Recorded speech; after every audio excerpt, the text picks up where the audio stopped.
Friends, I'm Annie, your friendly health coach. Welcome back to my platform. Join me and let's take a look at meningitis today. You can follow me on all social media platforms if this is your first time on my platform. Let me now briefly describe what meningitis is. Meningitis is an infection of the protective membranes surrounding the brain and spinal cord that can affect anyone. But it is most common in infants, young children, teenagers, and young adults, and can be very serious if not treated quickly. It can cause life threatening sepsis and result in permanent damage to the nerves and to the brain.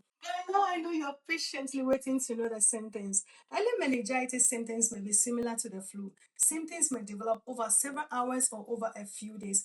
Possible symptoms in people older than 2 years are sudden high fever, stiff neck, severe headache, nausea or vomiting, confusion or trouble concentrating, seizures, sensitivity to light, sleepiness or trouble waking, no appetite or thirst, skin rash in some cases. Newborns and infants may show many signs as high fever, constant crying, being very sleepy or irritable, trouble waking from sleep, being inactive or sluggish, not waking to eat, poor feeding, vomiting, a bulge in the soft spot on the top of the baby's head, stiffness in the body and neck. Infants with meningitis may be hard to comfort. They may even cry harder when held.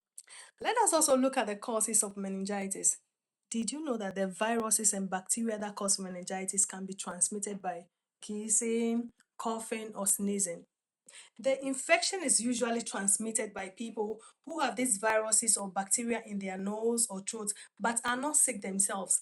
Meningitis can be caused by different types of bacteria, viruses, fungi, and parasites. Most infections can be transmitted from person to person. Injuries, cancers, and drugs cause a small number of cases. Bacterial meningitis is the most common and most dangerous form of meningitis and can be fatal within 24 hours. Let us also look at the risk factors. The risk factors for meningitis include number one, skipping vaccinations. Risk rises for anyone who hasn't completed the recommended childhood or adult vaccination schedule. The third factor is living in a community setting. College students living in dormitories, personnel on military bases, and children in boarding schools and childcare facilities at greater risk of meningococcal meningitis. This is probably because the bacterium is spread through the respiratory route and spreads quickly through large groups. The fourth factor is pregnancy. Pregnancy increases the risk of an infection caused by Listeria bacteria, which also may cause meningitis. The infection increases the risk of miscarriage, stillbirth, and premature delivery. And the last one is weakened immune system. AIDS, alcohol use disorder, diabetes, use of immunosuppressants, drugs, and other factors that affect your immune system increase the risk of meningitis. Having a spleen removed also increases risk. People without a spleen should get vaccinated to lower the risk. Let us now look into how meningitis can be prevented. I'll give you a few tips that can help prevent meningitis. Number one, wash your hands. Careful hand washing helps prevent the spread of germs. Teach your children to wash their hands often, especially before eating and after using the toilet. Spending time in a crowded public place or petting animals. Show them how to thoroughly wash and rinse their hands.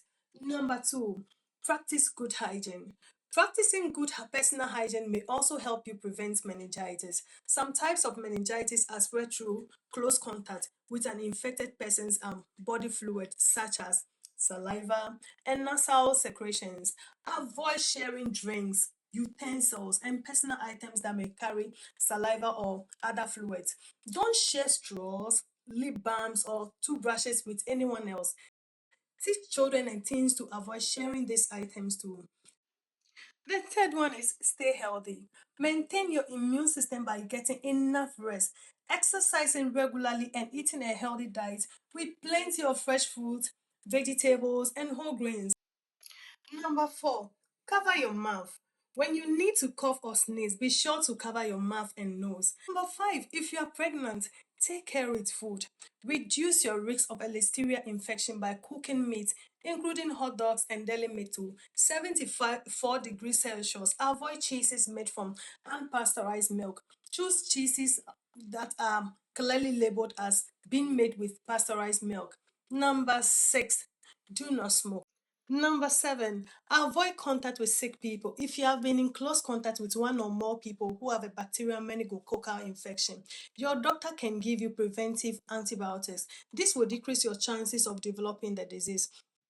Number 8, and my final one, of course, vaccines are available to prevent some types of meningitis. Vaccinations can also protect against certain types of meningitis. Thanks so much for watching. If you have any health concerns, please consult your doctor and don't forget to take good care of yourself.